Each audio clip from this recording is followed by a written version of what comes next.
رہو۔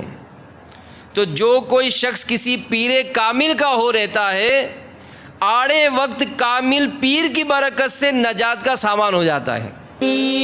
جا کر دیا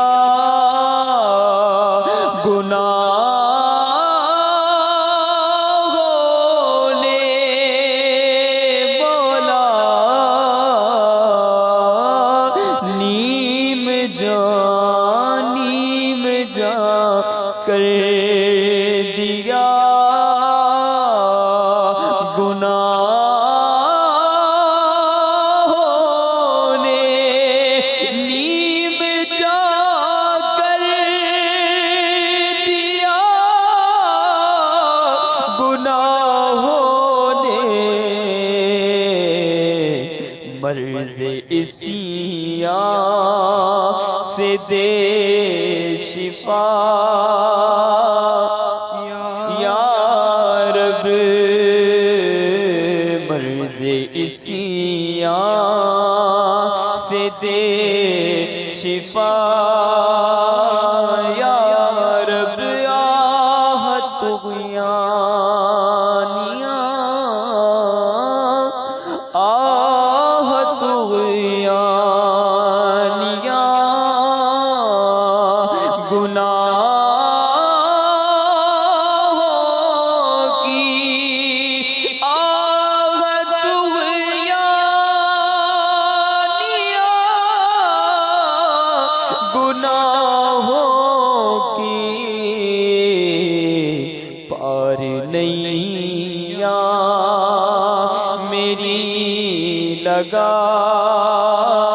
یا رب، کس کے در پر میں جاؤں گا؟ مولا،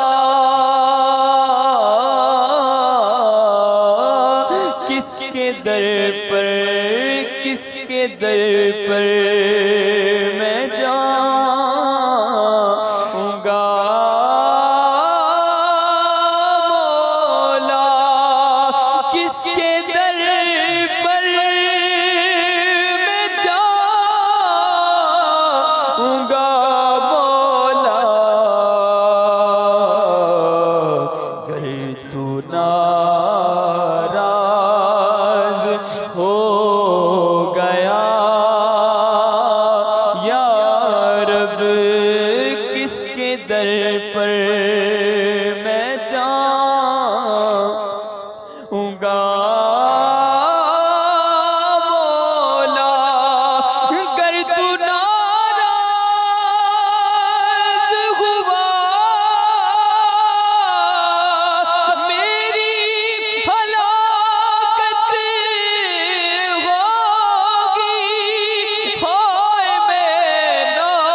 چلوں گا یا رب، کس کے در پر میں جاؤں گا؟ مولا، کس کے در پر میں جاؤں گا؟ مولا، گر تو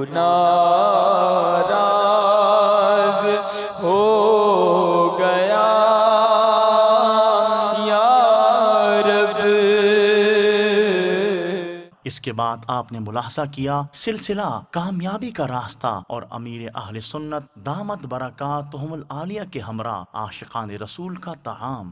رمضان مبارک کا آخری عشرہ جاری ہے، جسے عشرہ جہنم سے آزادی کہا جاتا ہے۔ اللہ تعالی ہم سب کو لیلۃ القدر کی ساعتیں، برکتیں عطا فرمائے۔ جب تم لیلۃ القدر کو پاؤ تو جو دعا حدیث پاک میں بیان کی گئی ہے شب قدر کی، دعائے شب قدر، وہ ہے اللہم انک عفو کریم تحب العفو فاعف عنی۔ اللہم انک عفو کریم تحب العفو فاعف عنی۔ اللہم انک عفو کریم تحب العفو فاعف عنی۔ اس کے ساتھ ساتھ درود شریف بھی پڑھتے رہیں. اللہم اجرنا من النار اجتماعی طور پر جو دعا ہوتی ہے کہ یا اللہ ہمیں جہنم کی آگ سے بچا. تو یہ دعا بھی ہے. آپ نے دیکھا ہوگا میرے سنت جو افطار کرتے ہی جو دعا کرتے ہیں, اس دعا میں امت محبوب صلی اللہ علیہ وسلم کی مغفرت کی بھی دعا کرتے ہیں. تمام دعوت اسلامی والیوں کے لیے بالخصوص جو دعوت اسلامی کے ذمہ داران ہیں, ان کے لیے اللہ تبارک و تعالیٰ کی بارگاہ میں مغفرت کی, جہنم سے آزادی کی دعا کرتے ہیں. پھر بڑی کثرت کے ساتھ مغفرت کی اور جہنم سے آزادی کی دعا آپ کے دعاؤں کا ایک بہت بڑا حصہ ہے. ہمیں بھی دعا کرنی چاہیے. کامیابی کا راستہ ہے, کامیابی ہے ہی اس کی جس کو اللہ تعالیٰ جہنم سے بچا کر جنت میں داخل فرما دے. یہ ہے کامیابی. ایک شخص گدھے پر سواری کرتا ہوا کہیں جا رہا تھا. بیٹا اس کے ساتھ ساتھ چل رہا تھا. لوگوں نے جب اسے دیکھا, وہ ایک ایسی جگہ سے گزرا جہاں لوگ جمع تھے, لوگوں نے اسے دیکھا تو کہا کہ بڑا ظالم باپ ہے, دھوپ میں خود سواری کر رہا ہے اور بیٹا پیدل چل رہا ہے. اس سے غور سے دیکھا کہ بات تو صحیح ہے, بیٹے کو سواری کراتا ہوں, میں پیدل چلتا ہوں. بیٹے کو سوار کروایا, پیدل چلنے لگا.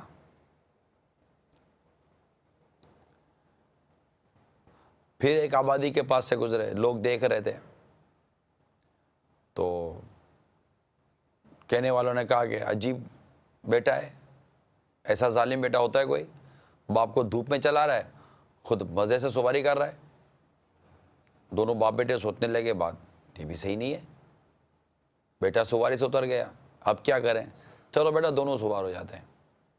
باپ بیٹے دونوں سوار ہو گئے گدھے پر. چلتے چلتے آگے گئے تو پھر ایک آبادی کے پاس سے گزرے, لوگ دیکھ رہے تھے. لوگوں نے دیکھا کہا کیسے ظالم باپ بیٹے ہیں, بیچارے گدھے کے اوپر اتنا وزن ڈال دیا, دونوں چڑھ کے بیٹھ گئے گدھے کے اوپر. اب دونوں کی گمی کرے کیا, وہ بیٹھتا ہے تو لوگ کچھ اور کہتے ہیں, بیٹا بیٹھتا تو لوگ کچھ اور کہتے ہیں, ہم دونوں بیٹھتا لوگ کچھ اور کہتے ہیں. دونوں نے گدھے کو ہی سر پر اٹھا لیا. کوئی عقل مند آدمی دیکھے گا تو کیا کہے گا, لوگوں کی باتوں کی پرواہ مت کرو, وہ کرو جو ٹھیک ہو. اور ہم ٹھیک کس کو کہیں گے, جسے اللہ تعالیٰ اور اس کے پیارے حبیب صلی اللہ تعالیٰ علیہ وسلم نے ٹھیک فرمایا. لوگ کیا کہیں گے. ہم جب بھی کسی وہ تیاری کی طرف چلتے ہیں, ڈش کرنی ہوتی ہے, کھانا تیار کرنا ہوتا ہے, تو لوگ کیا کہیں گے. دعوت کرنی ہوتی تو لوگ کیا کہیں گے. لباس پہننا ہوتا ہے لوگ کیا کہیں گے. عید کی تیاری تو لوگ کیا کہیں گے. جس چیز کو ہم دیکھ رہے ہوتے ہیں, اپنے ذات کے لیے پسند کر رہے ہوتے ہیں, بعض اوقات اپنی ذات سے پہلے ایک سوال اپنے ذہن میں ہوتا ہے کہ یار یہ میں پہنوں تو یہ مجھے دیکھ کر لوگ کیا کہیں گے. غلط تو نہیں کہہ رہا, میں نہیں کہتا سارے ایسے ہی ہوتے ہیں, لیکن ہوتے ہیں. ہماری زندگی میں لوگوں کے کہنے نہ کہنے کی بڑی اہمیت ہے. میں نہیں کہتا کہ لوگوں کے کہنے نہ کہنے کی پرواہ کرنی ہی نہیں چاہیے, نہیں, ایسا نہیں ہے. تہمت سے خود کو بچانا چاہیے, اپنے آپ کو ان حرکات سے بچانا چاہیے جو انگلی ہماری طرف اٹھے, ان تماشوں سے بچنا چاہیے. ڈیفینیٹلی ہم لوگوں میں رہتے ہیں, ہم جنگل میں نہیں رہتے, ہم معاشرے میں رہتے ہیں, ہم انسانوں میں رہتے ہیں. یقیناً ایک دوسرے کی قدر و منزلت کا احساس ہونا, لیکن ہماری جو روٹین ہے, ہم اپنی پسند کو گویا کہ بھول چکے. یعنی یوں سمجھیے کہ اگر کوئی شخص کوئی چیز لیا کر آتا ہے, اب اس کو پسند آ گئی, اس کو پسند آ گئی, وہ لے کر آ گیا. اب کسی نے کہا یار صحیح نہیں لائے, اب اس کا موڈ اتنا سا ہو جائے گا. ارے بھائی آپ نے, ہر ایک کی نظر الگ ہوتی ہے. اب میں جو خوشبو لگاتا ہوں وہ اس کو پسند ہے ضروری تو نہیں ہے. سونگھنے کی ہر ایک کی صلاحیت الگ ہوتی ہے, دیکھنے کی ہر ایک کی صلاحیت الگ ہوتی ہے, ہر ایک کی پسند الگ ہوتی ہے, ہر ایک کی سوچ الگ ہوتی ہے, ہر ایک کی چوائس الگ ہوتی ہے. لہٰذا بہت سارے کام ایسے ہیں جن میں لوگوں کی پرواہ نہیں کی جاتی کہ لوگ کیا کہیں گے. ہمیں دیکھنا یہ ہے کہ ہماری زندگی کے مختلف شعبوں میں, خواہ اس کا تعلق لباس سے ہے, اس کا تعلق غذا سے ہے, اس کا تعلق گھر کی زیب و آرائش سے ہے, ہم اپنی پسند کو نہیں دیکھتے, ہم لوگوں کی پسند کو دیکھتے. لوگ کیا کہیں گے, جب لوگ کچھ کہنا تعریف کرتے تو بھول جاتے ہیں لوگ، اگر تعریف نہیں کرتے تو موڈ خراب ہو جاتا ہے. جب یہ عادت پھر یہ عبادت تک آتی ہے. اب جب لوگ تعریف کرتے ہیں تو عبادت میں اضافہ ہو جاتا ہے، لوگ تعریف نہیں کرتے تو عبادت میں کمی آ جاتی ہے. لوگ واہ واہ کرتے ہیں تو خوشی بہت ہوتی ہے، لوگ واہ واہ نہیں کرتے تو لگتا ہے بیان اچھا نہیں تھا، کوئی نہ میسیج آیا نہ کال آیا، کچھ بھی نہیں آیا یار، کسی نے فون ہی نہیں کیا کہ یار عمران بھائی آج کیا واقعات سنا رہے تھے آپ، یار کیا خیریت تو ہے. یا پھر مطلب کسی کا فون نہیں آئے گا، کوئی بولے گا نہیں تو ہو سکتا ہے کہ بولنے والے کو ہی تھوڑی سی مستی چڑھے، یار آج ٹائم نہیں ملا تھا یار، تیاری نہیں کر سکا، بس چل گیا. اب میں چاہوں گا کہ بولے ارے نہیں عمران بھائی کیا بات کرو، آج آپ نے جو واقعہ سنا نا گدھے والا، وہ تو کمال کا واقعہ تھا. اب عمران بھائی کی تو جناب وہ فیس مل گئی نا، کہ وہ میری تعریف ہو گئی. اب تعریف یا تو کوئی کرے یا تعریف میں اپنے لیے کروا لوں، تو فن آنا چاہیے. اب جب تعریف کوئی کرتا ہے تو خوشی ہوتی ہے، جب تعریف کوئی نہیں کرتا تو غم ہوتا ہے. لوگ کیا کہیں گے والا جو ہمارا جو کانسیپٹ ہے، اس کو چیک کرنے کی ضرورت ہے کہ ہم ہر چیز میں کھانے کی دعوت کرنی ہے، لوگ کیا کہیں گے، ڈیکوریشن کرنا ہے، لوگ کیا کہیں گے، دعوتیں دینی ہیں، لوگ کیا کہیں گے، اپنا لباس پہننا ہے، لوگ کیا کہیں گے، ایون کہ مطلب کہ چشمہ بھی لینا ہے نا. اب چشمہ پہن کر پہلے شیشے کے سامنے دے، اب جس کے نمبر ہیں، میرے بھی نمبر ہے ہاں، اب جس کے نمبر ہیں وہ نمبر پہلے اب یہ دیکھے گا آئینے میں. پہلے تو چلو یہ دیکھ لیا کہ یہ چلو ٹھیک ہے اپنے چہرے پر صحیح لگ رہا ہے. اب چہرے پر صحیح لگ رہا ہے، اس کا فیصلہ کون کر رہا ہے، لوگ کیا کہیں گے. میں جب 4 آدمی کے بیچ میں جاؤں گا تو کوئی بولے گا کہ یار کیا فریم پہنی ہے یار، کیا قلم لگائی ہے یار، کیا گھڑی پہنی ہے یار، واہ یار میچنگ ہے آپ کی یار کپڑوں کی، آؤٹ کلاس، کیا آؤٹ کلاس، سفید پہنو نا بھائی. یہی سمجھانے کے لیے عرض کر رہا ہوں. کس کام سے اللہ تعالیٰ کی ناراضگی نصیب ہوتی ہے، ان تمام چیزوں کو غور کرنا، یہ تقابل کرنا، یہ اصل ہے ہماری زندگی کا بنیادی مقصد. حق یہ ہے بندگی، اور یہ مطلب اس میں مزہ آئے گا، آپ کو لطف آئے گا. کوئی بات بھی کر دے گا نا تو آپ کے ساتھ جواب ہوگا. عموماً جواب نہیں ہوتا، ادھر ادھر کی پھر آدمی ہینکی پینکی کرتا ہے. کوئی بات کرتے بھی دے گا تو آپ بولو گے کہ ٹھیک ہے بھائی. قرآن و حدیث کا یہ ارشاد ہے. اللہ تعالی ہم سب کو عمل کرنے کی توفیق عطا فرمائے. پردہ کیے دسترخوان پر سنت کے مطابق بیٹھ کر 3 انگلیوں سے چھوٹے نوالے لے کر اچھی طرح چبا کر ہر 2 ایک لقمے پر الحمدللہ یا واجد بسم اللہ کہوں گا. حتی الامکان سنت کے مطابق کھاؤں گا پیوں گا. اول آخر درود و سلام کے ساتھ مسنون دعائیں پڑھوں گا. صلاۃ والسلام علیک یا رسول اللہ وعلى آلك وأصحابك يا حبيب الله. بسم الله الذي لا يضر مع اسمه شيء في الأرض ولا في السماء وهو السميع العليم. بسم الله وعلى برکت اللہ. صلاۃ والسلام علیک یا نبی اللہ وعلی آلک واصحابک یا نور اللہ. یہ چاول جب کھائیں گے نا تو یوں کر کے کھاتے ہیں تو یہ بھی صحیح ہے. چاول یہ جو الٹے ہاتھ میں آتے ہیں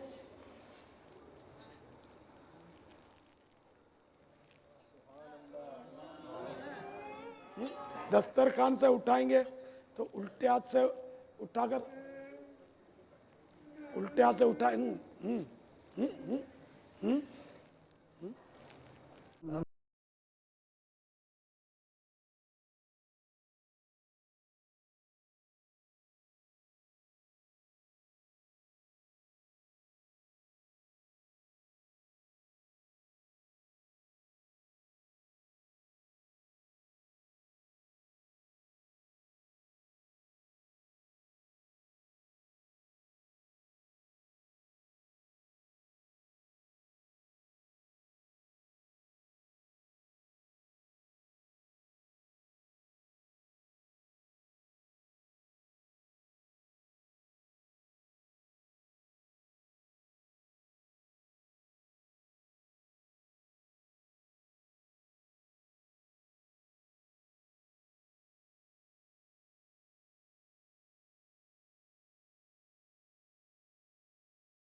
تلاوت اور نعت کے بعد امیر اہل سنت دامت برکاتہم العالیہ کا امت پر گوہر افشانی سے لبریز مدنی مذاکرہ۔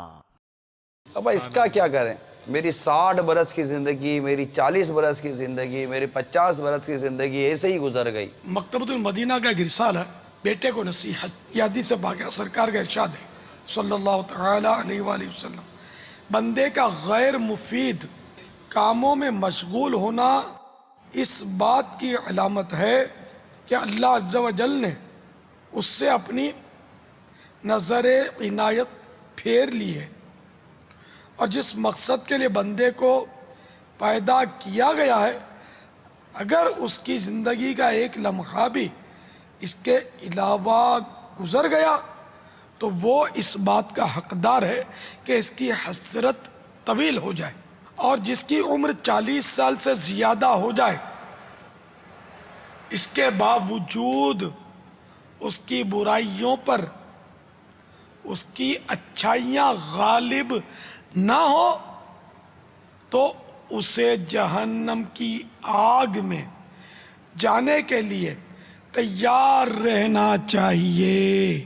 لیکن یہاں تو سچی بات ہے کہ 60 سال 70 سال 80 سال بھی ہو جائیں تو زندگی کی ہوس تو ہوتی ہے کہ مزید جیوں، مال و دولت کی ہوس تو ہوتی ہے کہ مزید حاصل کروں، لیکن افسوس، 100 کروڑ افسوس کہ اپنی برائیوں کی عادتیں ختم کرنے کی سوچ نہیں بن پاتی۔ کھال کمزوری کی وجہ سے، ضعف کی وجہ سے، ضعیفی کے باعث بعض اوقات لٹک رہی ہوتی ہے، تھوڑی تھوڑی کھال لٹک آتی ہے، ادھر سے کھال لٹک آتی ہے، لیکن یہ بیچارے مطلب گھس گھس کر شیو بنا رہے ہوتے ہیں، کچھ شعور نہیں ہوتا کہ یہ میں اب کیا کرنا ہے۔ لگتا یہ ہے کہ یہاں پر داڑھی کے حوالے سے شاید ایسا لگتا ہے پاپا کہ وہ سوچ جو آپ بیان کرتے ہیں نا، ایسا لگتا ہے کہ ایسی سوچ ان کو لگتا ہے ابھی ہے ہی نہیں، ورنہ بابا اس عمر میں آدمی کیوں رگڑے گا؟ بابا یہ کو رگڑنے کی عمر ہی نہیں ہے بابا، اس میں کیا آدمی میں کشش ہوتی ہے کہ رگڑے گا؟ یہ جوانی میں بھی اجازت تو نہیں ہے جی شیو بابا، بنانے کی، صحیح فرما، لیکن یہ کہ بوڑھے کہ تعجب انگیز ہے جی ہاں، کہ اب اس کو کیا مطلب، اب یہ اس کا حسن لوٹ کر تھوڑی آئے گا، یہ ظاہر ہے کہ حماقت ہے، یہ سمجھتا ہے کہ میں اس طرح یوں کھال رگڑوں گا تو میں چمکوں گا کیا جھریاں نمایاں ہوں گی اور لٹکتی ہوئی کھال نظر آئے گی، الٹا بدنما لگو گے، داڑھی ہوگی تو یہ لٹکتی کھال چھپ جائے گی پیچھے اس کے۔ یہ باپا جان یہ اس طرح کے وسوسے ہوتے ہیں ان کو نا، گریسفل بوڑھا نظر آنے کا بھی بعض اوقات کوئی ہوتا ہے ان کا، یعنی یوں سمجھیے کہ وہ جو آپ وہ شعر پڑھتے ہیں، بڑھاپے سے پا کر پیام قضا بھی، نہ چونکا نہ چیتا نہ سنبھلا ذرا بھی، کوئی تیری غفلت کی ہے انتہا بھی، جنو کب تلک ہوش میں اب تو آبی، جگہ جی لگانے کی دنیا نہیں ہے، یہ عبرت کی جا ہے تماشا نہیں ہے۔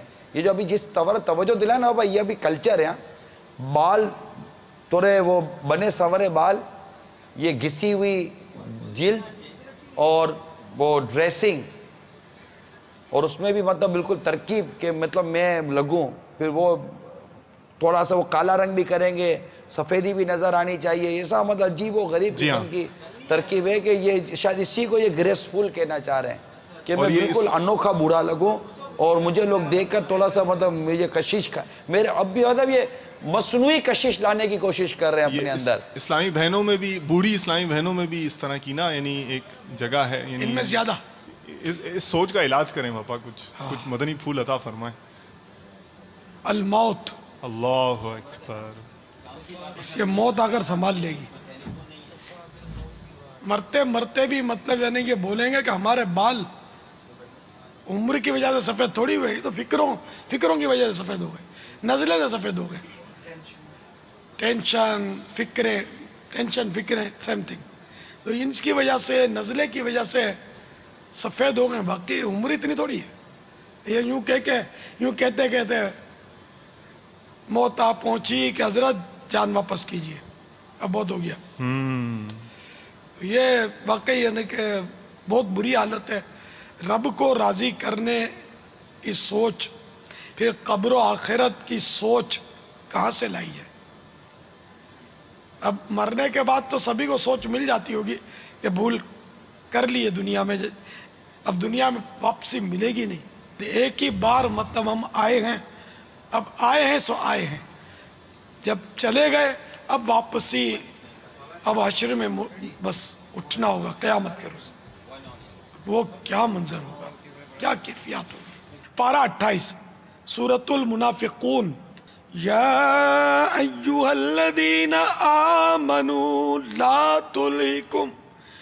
لا تلہکم اموالکم ولا اولادکم عن ذکر اللہ ومن یفعل ذلک فاولئک هم الخاسرون. وَأَنفِقُوا مِمَّا رَزَقْنَاكُم مِّن قَبْلِ أَن يَأْتِيَ أَحَدَكُمُ الْمَوْتُ فَيَقُولَ رَبِّ لَوْلَا أَخَّرْتَنِي إِلَىٰ أَجَلٍ قَرِيبٍ فَأَصَّدَّقَ وَأَكُن مِّنَ الصَّالِحِينَ.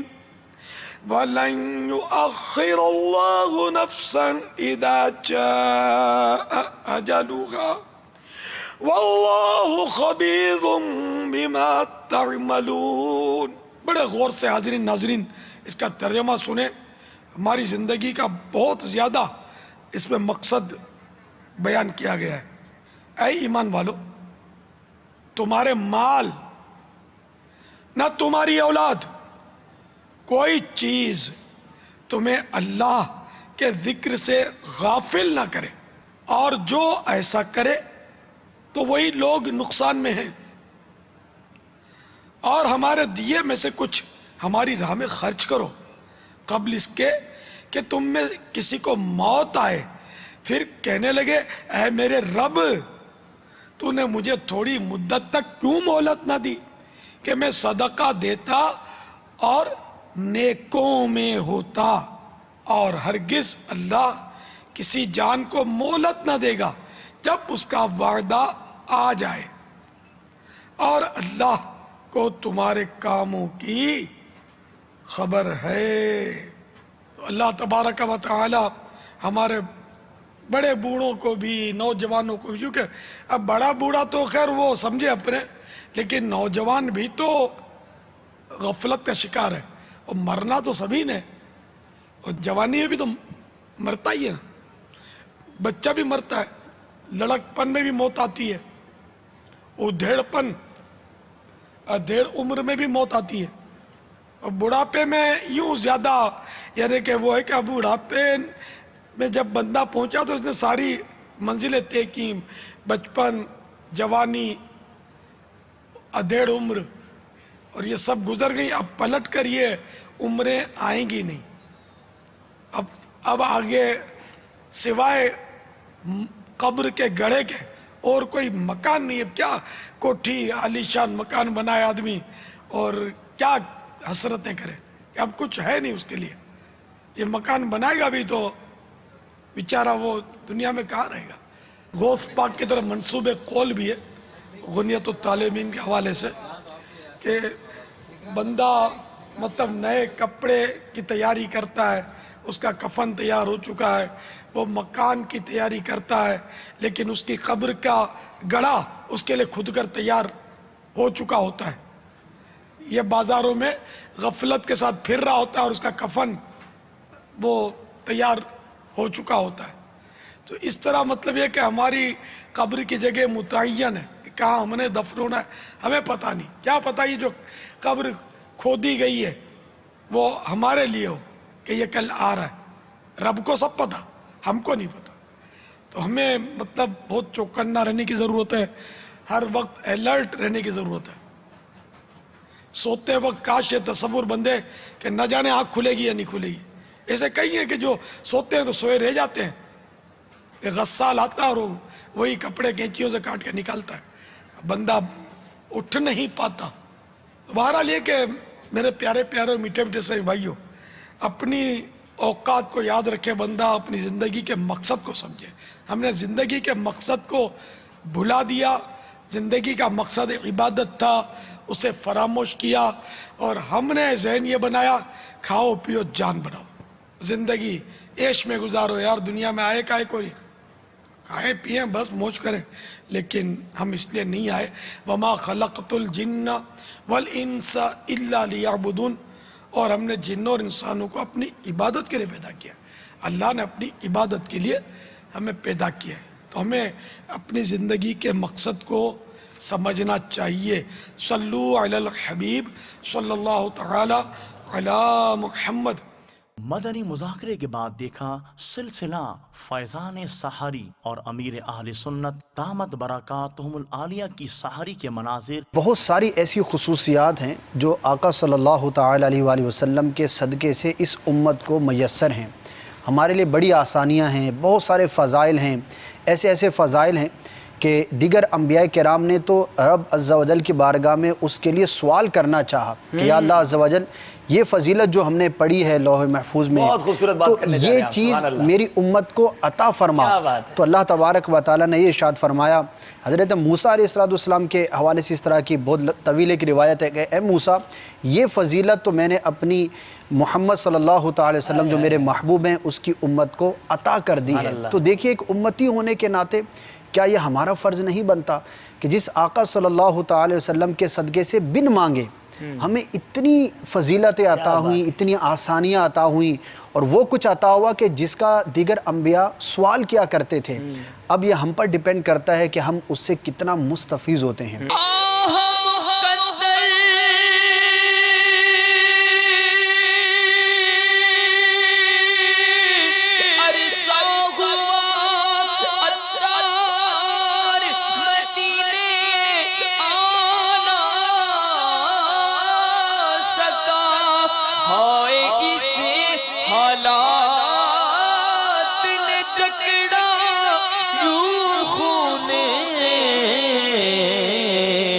ارمان کیا اب تو بس ایک دھن ہے کہ مدینہ شب قدر میں سدرۃ المنتہا سے فرشتوں کی فوج حضرت جبریل علیہ السلام کی سرداری میں زمین پر اترتی ہے۔ ان کے ساتھ 4 جھنڈے ہوتے ہیں، ایک جھنڈا سرکار دو عالم صلی اللہ علیہ وسلم کی قبر منور پر، ایک جھنڈا بیت المقدس کی چھت پر، ایک جھنڈا کعبہ معظمہ کی چھت پر، اور ایک جھنڈا طور سینا پر لہراتے ہیں۔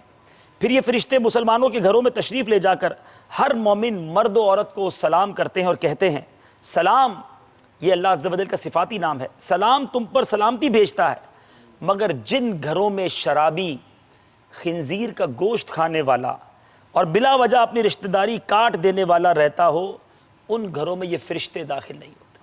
یعنی شب قدر کی رات فرشتے اس گھر میں نہیں جاتے جہاں شرابی ہوتا ہے۔ میرے وہ اسلامی بھائی، وہ مرد و عورت جو ناظرین اس بری بلا میں مبتلا ہے، خدا را توبہ کر لیجیے۔ یعنی یہ کتنا بڑا جرم ہے کہ اس رات بھی فرشتے اس گھر میں داخل ہوتے۔ ایک اور روایت ہے کہ شب قدر میں تمام لوگوں کی مغفرت کر دی جاتی ہے سوائے 4 قسم کے لوگوں میں، اس میں بھی جو پہلا نمبر ہے اس پہ فرمایا شرابی۔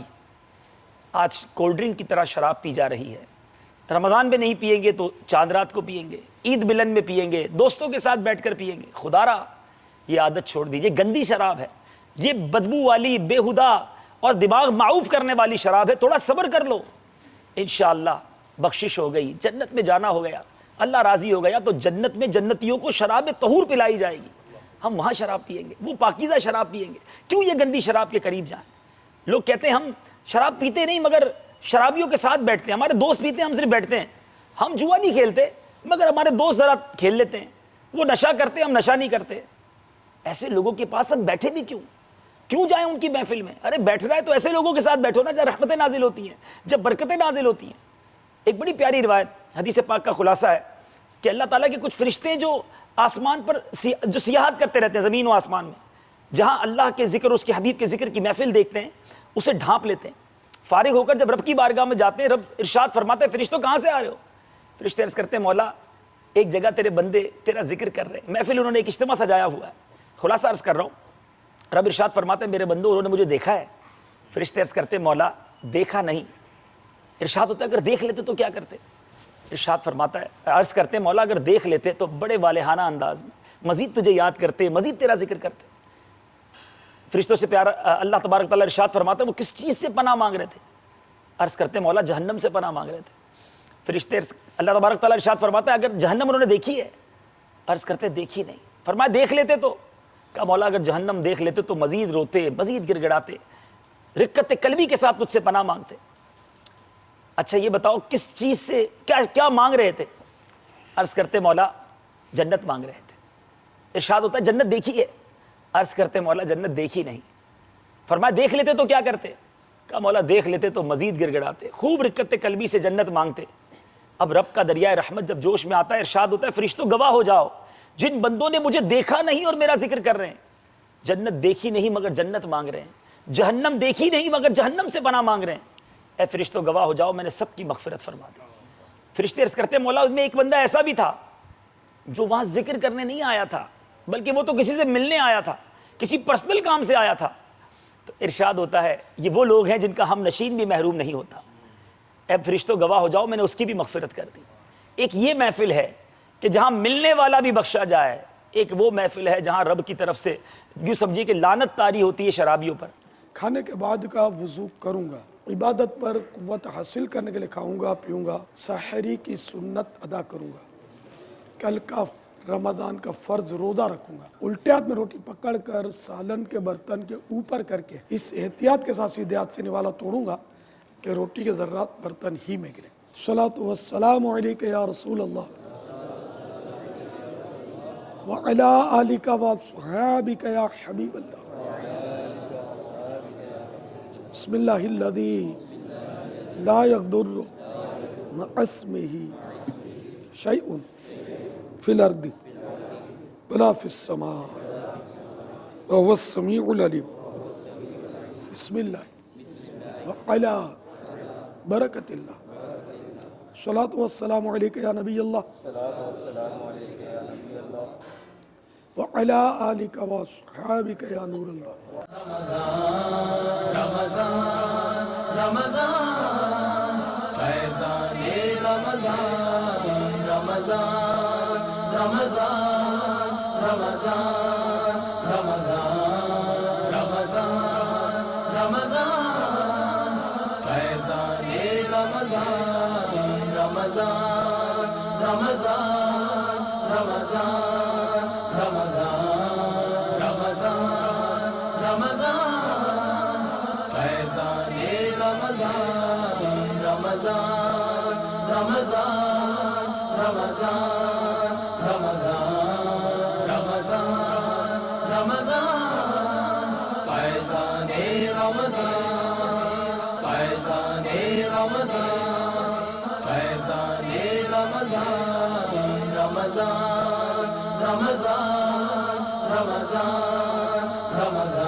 اور ٹرانسمیشن کی آخر میں ملاحظہ کیا یو ایس اے اور کینیڈا کے ناظرین کے لیے پیش کیا جانے والا سلسلہ Repenting or making tawbah is very important in the deen of Islam.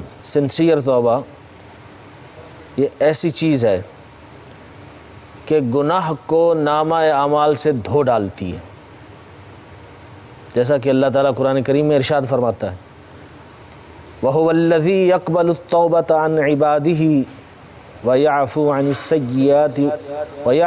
السَّيِّئَاتِ وَيَعْلَمُ مَا تَفْعَلُونَ۔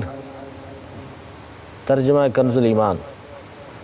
اور وہی ہے جو اپنے بندوں کی توبہ قبول کرتا ہے اور گناہوں سے درگزر فرماتا ہے، اور وہ جانتا ہے کہ جو کچھ تم کرتے ہو۔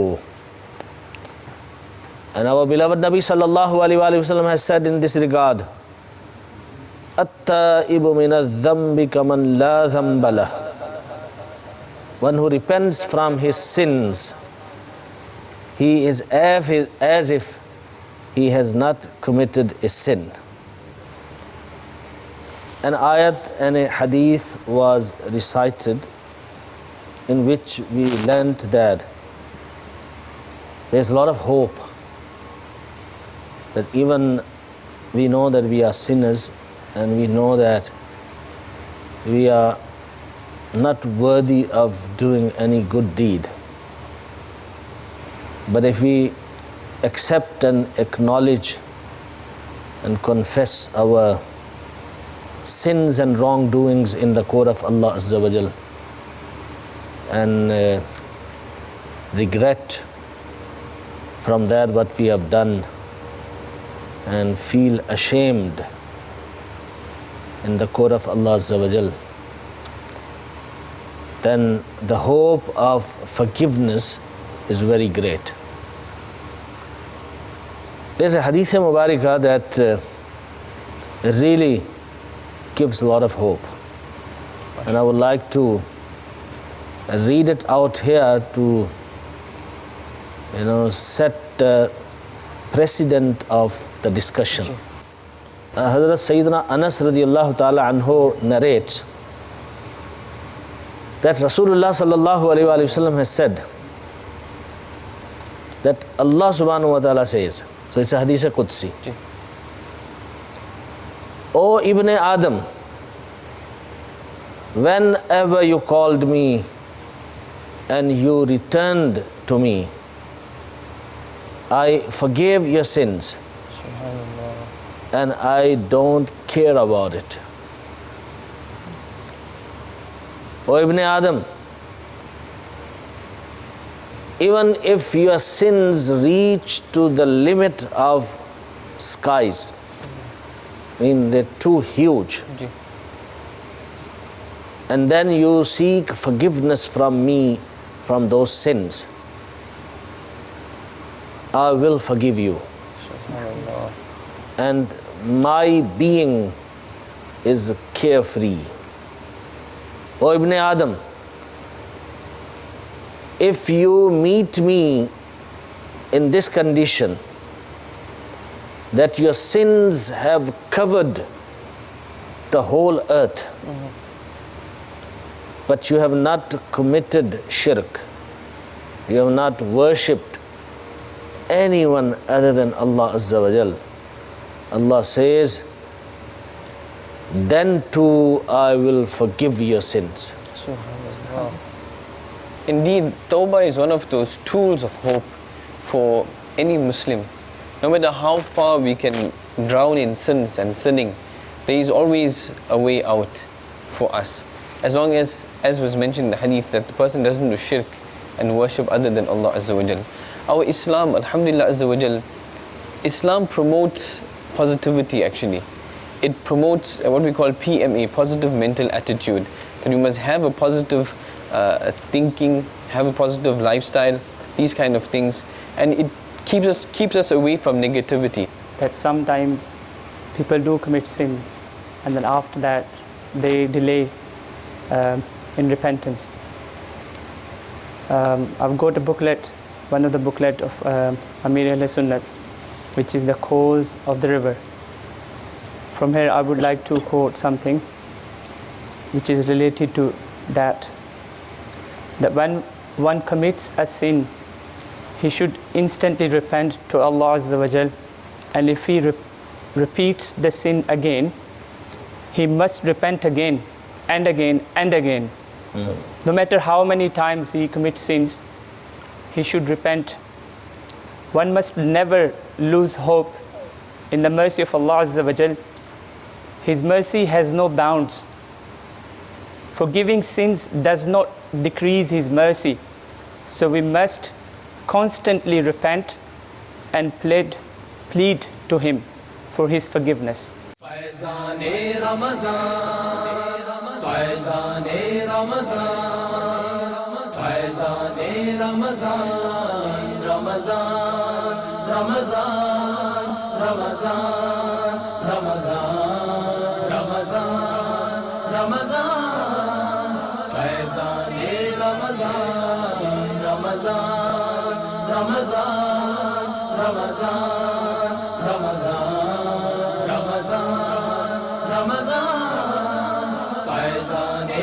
Ramazan,